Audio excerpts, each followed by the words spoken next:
Por la señal de la Santa Cruz de nuestros enemigos, líbranos, Señor Dios nuestro, en el nombre del Padre, del Hijo y del Espíritu Santo. Amén.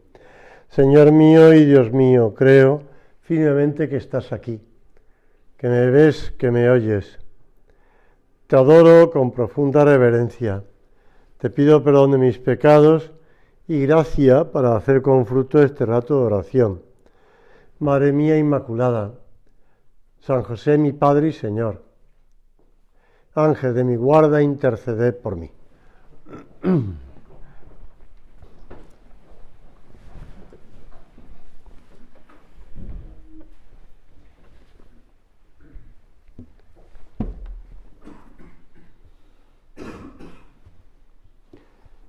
Ya hablábamos de la curación milagrosa del criado, el siervo del centurión de Cafarnaúm.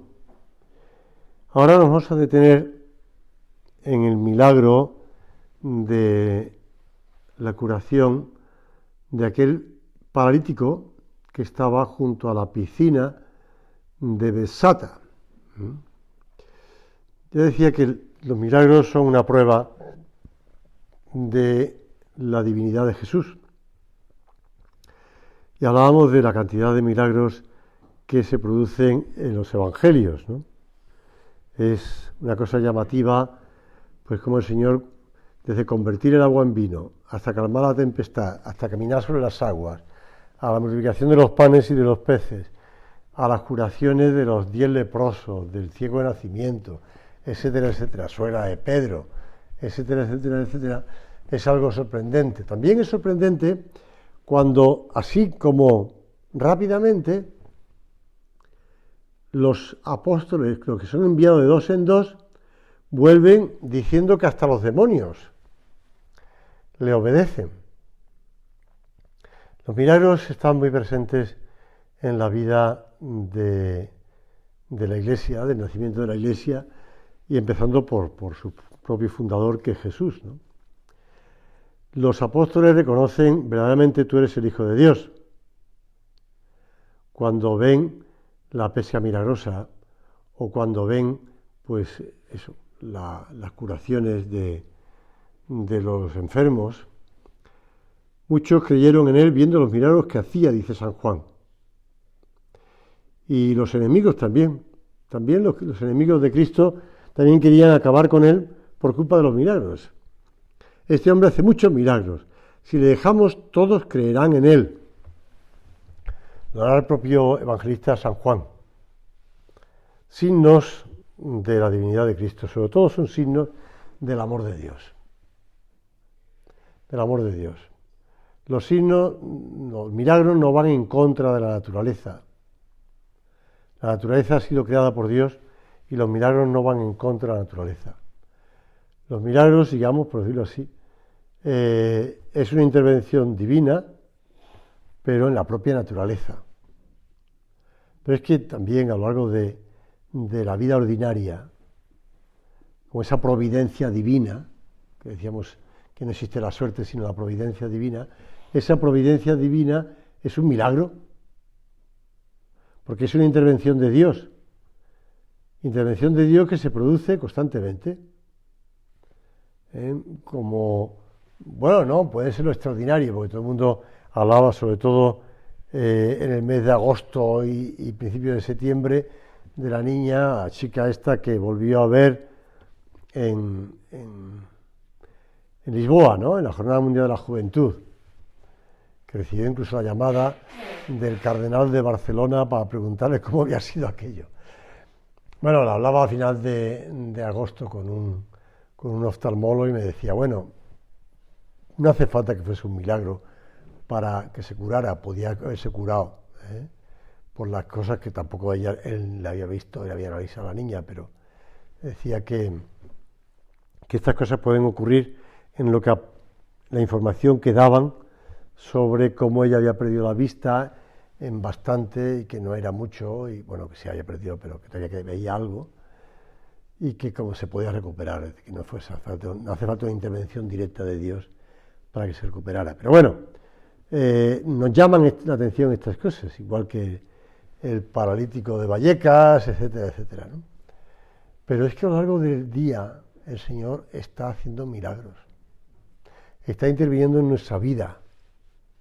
Y la primera cosa que podemos decir que el Señor interviene en nuestra vida es cuando nos evita las tentaciones o cuando nos da su gracia para que podamos luchar.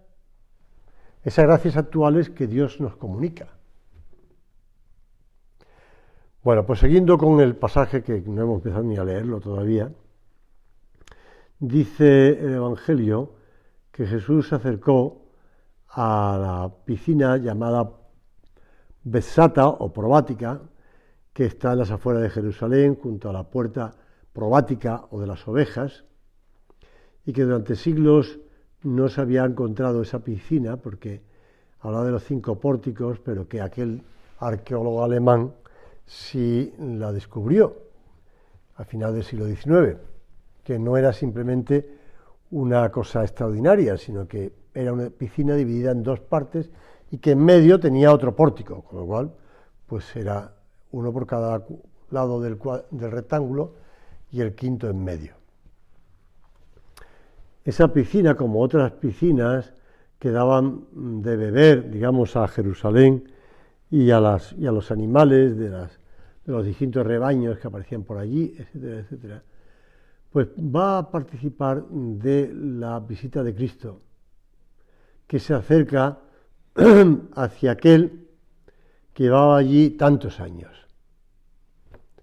Llevaba tantos años. Cuando el Señor le pregunta, ¿quieres ser curado? Aquel enfermo contestó, Señor, no tengo un hombre que me introduzca en la piscina cuando se mueve el agua, mientras voy desciendo otro antes que yo. Y aquel hombre llevaba ya 38 años allí, esperando. Yo me imagino que no es que la situación de los que estaban allí alrededor de la piscina, pues fuesen gente que estuviese muy bien vestida, muy elegante, muy bien alimentados, con unas condiciones higiénicas estupendas, ni sanitarias tampoco. ¿Por qué? Porque eran gente que estaban, digamos, del desecho de la sociedad por sus enfermedades y que estaban allí como último recurso, igual que este hombre, que llevaba 38 años allí viviendo como último recurso. Último recurso, ¿eh? El último recurso era ya, pues, ni arrastrándose, porque ya otro ya había bajado antes. Bueno, el Señor le cura, toma tu camilla y echa a andar. Y echa a andar. Y aquel hombre le hizo caso. Lo que siempre nos ha sorprendido de este pasaje del Evangelio es la obediencia de aquel hombre. Me imagino que no le obedecería así a la primera de cambio. Yo no sé si Jesús le dio la mano y le ayudó, le incorporó y le ayudó a levantarse. Posiblemente sí, ¿no? Porque este hombre necesitaba algo de ayuda para creer. Pero también él, por su parte, puso el levantarse. Y no digamos ya el coger la camilla. Desde luego ni se acordaba que era sábado ese día. Le importaba 3 pepinos, con perdón, de que fuese sábado. Lo importante es que llevaba 38 años y paralítico y aquel hombre se curó al instante. Por eso, cuando se lo reprocharon los judíos, él lo dijo con mucha claridad. El que me ha curado es el que me dijo, toma tu camilla y anda. Y punto. Punto. Es decir, nosotros creemos en el Señor, nos apoyamos en Él. Claro que sí. Estamos seguros de su ayuda constante a nosotros. Como te decía, de esos milagros ordinarios que ocurren en nuestras vidas. Y nosotros nos hemos levantado fiados de su palabra. Pero a la vez tenemos que dar razón de nuestra esperanza y de nuestra fe, diría San Pedro. El que me ha curado me ha dicho, toma tu camilla. El Señor que me ha dicho que me ha curado es el que me dice, vive así. Es decir, la moral no es seguir unas normas, sino es seguir la voz de Cristo. El comportamiento, ¿por qué sé yo que esto está mal? Porque me lo dice Cristo. No porque me lo dice el Papa, o me lo dicen los profesores de moral, o me lo han dicho durante años la tradición de la Iglesia. No, lo ha dicho Cristo. Por supuesto que la tradición de la Iglesia lo que hace es transmitir. Por supuesto que el Papa lo que hace es confirmar con su magisterio la doctrina de Cristo. Pero me lo ha dicho Cristo. Me ha dicho Cristo. El que me ha curado me ha dicho, toma tu camilla. Por lo tanto, cuando cumplimos un mandamiento, cuando cumplimos las leyes morales, no estamos siguiendo, pues no sé, una voz de mi conciencia simplemente. Tenemos que actuar en conciencia, claro está, pero seguimos la voz de Cristo. Aunque el ambiente no sea partidario de eso, aunque el ambiente, pues, diga otras cosas, aunque el ambiente, las modas que van cambiando, pues vayan, pues, no sé, se pongan de moda otras cosas.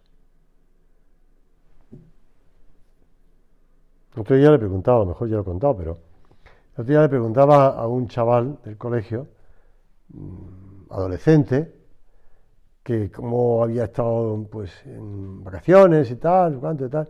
Y bueno, ¿y en la playa qué tal? Apartaban la vista. Y él me entendía perfectamente lo que estaba diciendo. Me dijo, calle, calle. Mi hermana pequeña iba con mi madre y le dijo, mamá, fíjate qué tetas más grandes tiene esa mujer. La pobre mamá tapándole la boca a la niña. Bueno, pues eso es lo que hay que apartar, ¿no? La vista. Y no hay que ponerse en sitio donde tenga que estar haciendo equilibrios para guardar la vista y para no... Y para que la niña pequeña le diga a la madre lo grande que tenía la señora, pues, los pechos, ¿no? Pues sí, eso, aquí ya famoso, lo que mancha un niño mancha un viejo, desde que se sabe, ¿no? Pues lo mismo, los que aman a Dios, los que aman a Dios, los que aman a Dios, se trata de amar al Señor. Por eso le dice el Señor al paralítico cuando se lo encuentra después, mira, has sido curado, no peques más para que no ocurra algo peor. Ya sabemos lo que decía San José María del temor de Dios, que no es el temor al castigo, sino es el temor a ofender a Dios. A aquel que tanto nos quiere, que nos ha dado la vida, que nos ha dado todo lo que tenemos, el temor a ofenderle. Un temor a ofenderle. Pues eso es lo que nos tiene que mover. Señor, tú que nos quieres tanto, que te preocupas tanto por nosotros, que nos das tanto, que nos sigue dando constantemente en esos milagros ordinarios, porque, como decía San Pablo, además, utilizando un filósofo de entonces, pues en él existimos, nos movemos y somos. No, bueno, hemos escuchado, somos de Dios. Lo repite San Pablo. Sois templo del Espíritu Santo, sois de Dios, somos de Dios. Señor, ayúdanos a hacer examen de conciencia y ver si en nuestra vida estamos siguiendo pues tu vida, es decir, si estamos siguiendo lo que tú nos has puesto delante con tu amor, el mandamiento nuevo, el mandamiento del amor, es un mandamiento que el Señor nos va diciendo, ¿no? Por la dureza de vuestro corazón, Moisés permitió el libelo de repudio, el divorcio. Pero yo os digo que al principio no era así. Pues seguir esos mandamientos del Señor. Si la humildad nos posibilita el acercarnos al Señor, a pedirle tantas cosas, porque nos vemos necesitados, la humildad también nos ayuda a reconocer en qué nos confundimos, en qué nos equivocamos. La necesidad que tenemos de que Dios nos diga por dónde tenemos que ir, el camino que tenemos que seguir.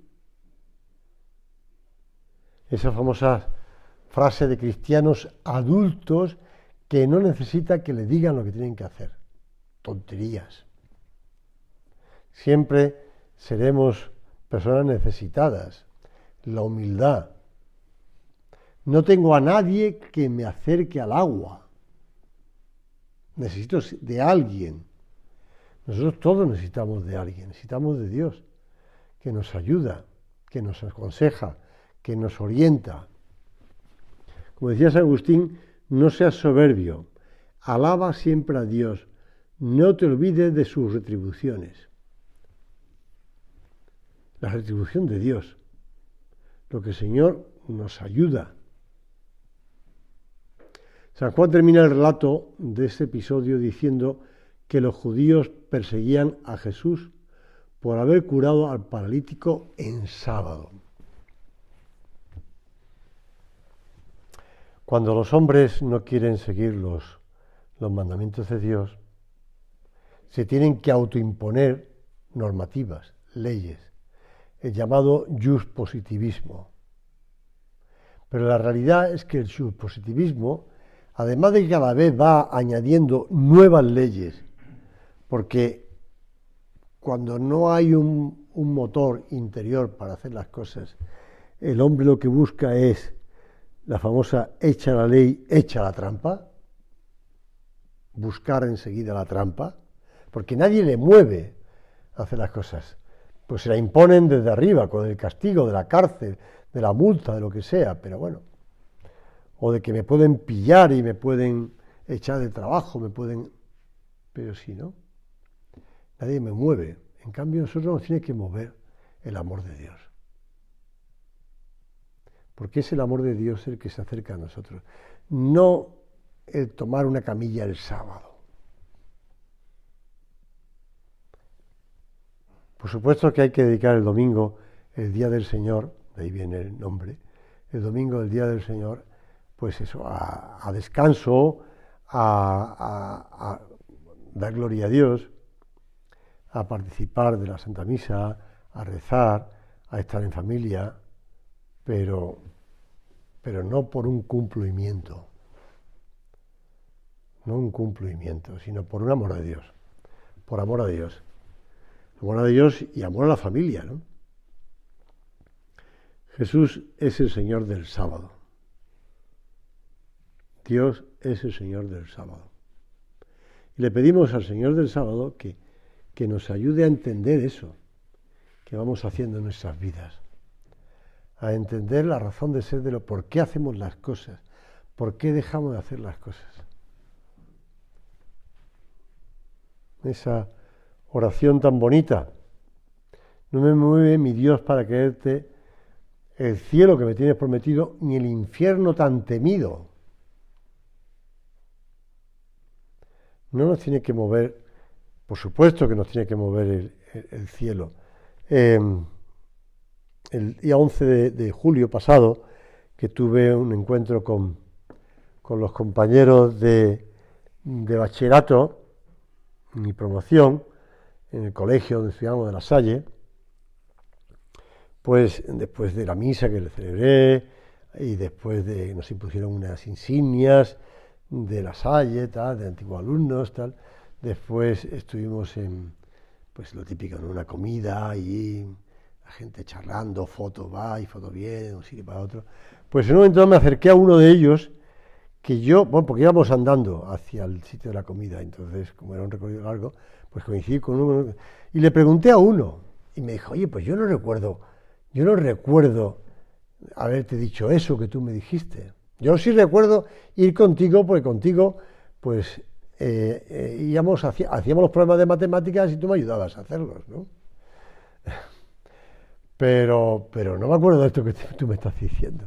Y yo siempre, mira que ya han pasado muchos años, yo siempre pensaba que había sido él el que me dijo la famosa frase, porque estábamos enfrente del club de la obra, y yo le dije: oye, ¿te vienes a una meditación que tengo que tratar? Y me dijo: no. Y además, vosotros los católicos nada más que estáis pensando, sois unos egoístas, nada más que pensáis en el cielo. Entonces, de acuerdo a esa frase, entonces yo le pregunté que si había sido él que me lo ha dicho, y me dijo: mira, yo iba contigo cuando me invitabas a veces, porque hacíamos programas de matemáticas, pero no te dije esa frase nunca, que yo sepa. A lo mejor también se olvidó, o a mí ya se la puse al pobre hombre en la cara y no era él, ¿no? Con lo cual le pedí disculpas, digo, yo lo siento, perdóname, pero llevo 40 años pensando que había sido tú, o más años. Pero sí, es decir, no somos unos egoístas por pensar en el cielo, porque es propio de la condición humana el deseo de felicidad, pero el deseo de estar en el cielo es estar con Dios, igual que estar con Dios en nuestra vida, de aquí en la tierra, estar con Él, buscarle a Él,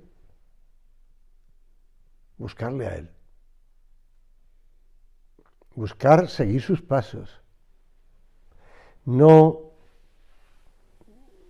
¿te acuerdas cuando gastó María, después de la resurrección de Lázaro, gastó aquel perfume de nardo, echándoselo a los pies del Señor, lavándoselo y echándoselo a los pies? Y cómo Judas se quejaba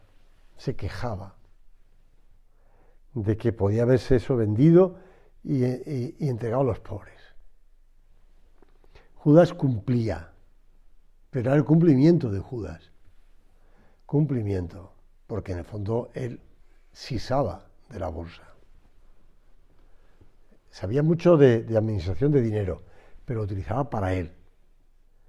No podemos hacer las cosas, ni tampoco vivir el espíritu del Opus Dei en nuestra vida por cumplir.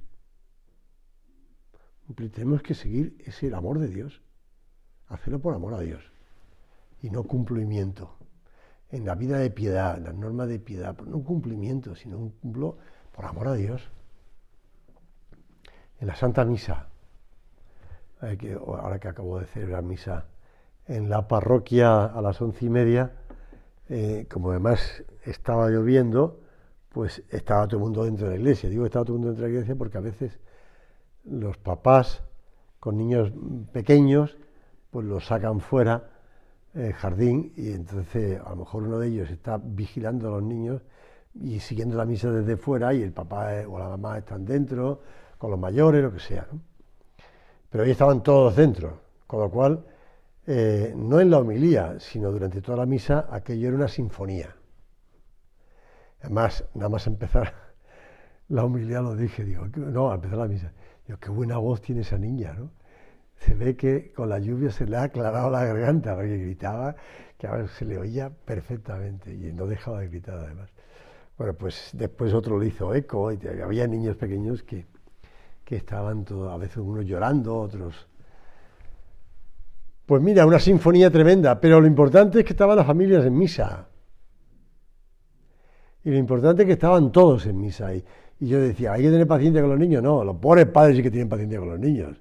Y después además me tienen que aguantar a mí en la homilía. Pues sí, pues eso es lo importante, que están allí en misa ellos. Pues, y eso no es un cumplimiento de los padres, no, como hay que ir a misa el domingo, pues aquí nos aguantamos y tenemos que ir a misa y aguantar el rollo del sacerdote y además pues que alguien se queje, el hombre mayor, en las lecturas además pasó un hombre mayor a leer la primera lectura del Salmo y cuando terminó el Salmo cantó el Aleluya. Y entonces todo el mundo se puso de pie, claro.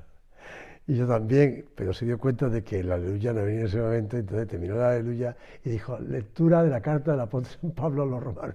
Con lo cual dije a todo el mundo, sentaros porque falta la segunda lectura. Bueno, también se equivoca el hombre mayor haciendo las lecturas el domingo en misa, se tragó la segunda lectura. Después la leyó y después cantó otra vez el Aleluya, el pobre hombre. Claro, nadie se rió, por lo menos que yo sepa, nadie se rió.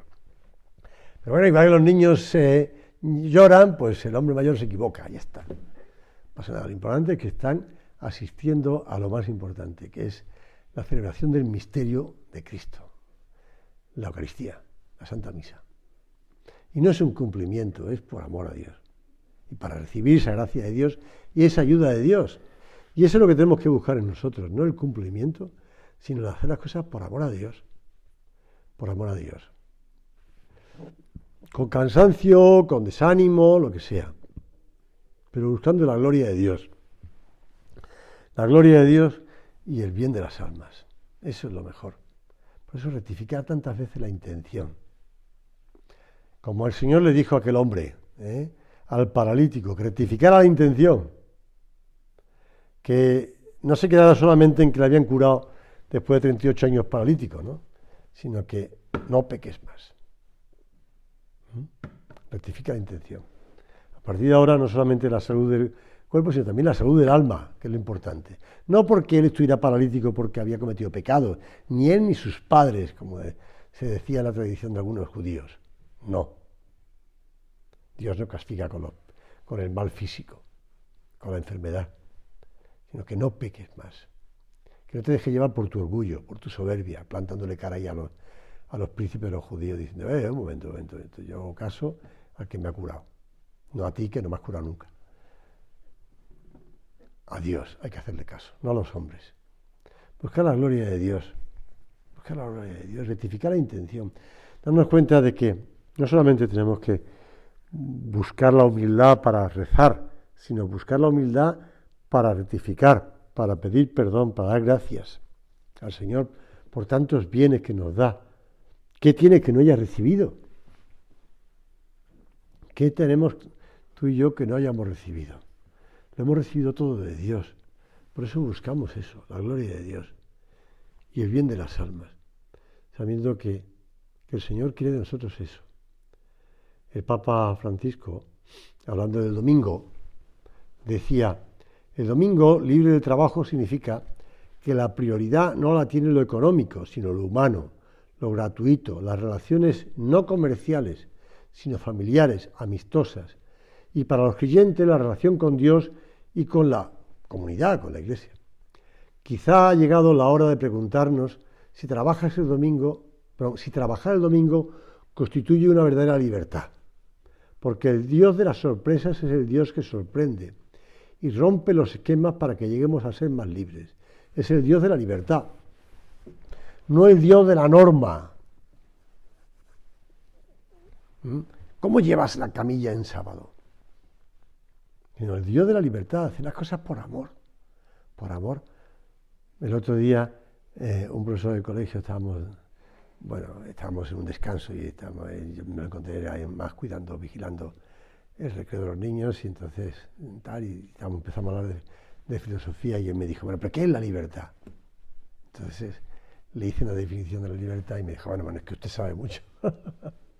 Claro, la libertad es la capacidad que tiene el hombre de escoger el bien. De escoger el bien.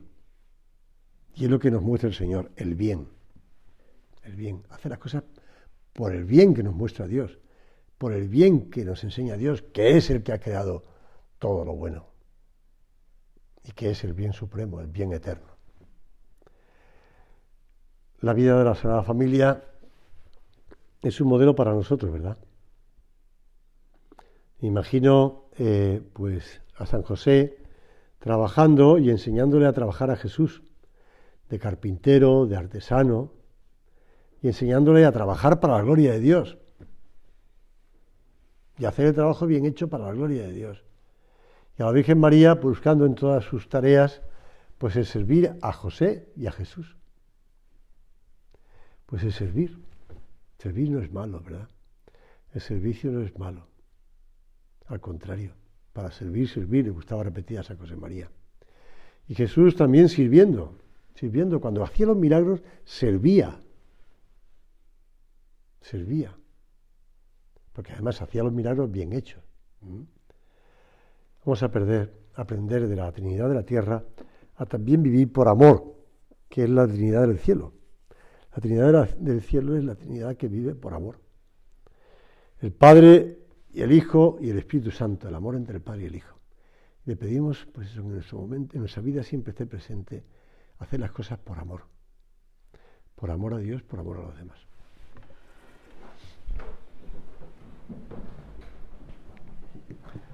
Te doy gracias, Dios mío, por los buenos propósitos, afectos e inspiraciones que me has comunicado en esta meditación. Te pido ayuda para ponerlos por obra. Madre mía Inmaculada, San José, mi Padre y Señor, Ángel de mi guarda, interceded por mí.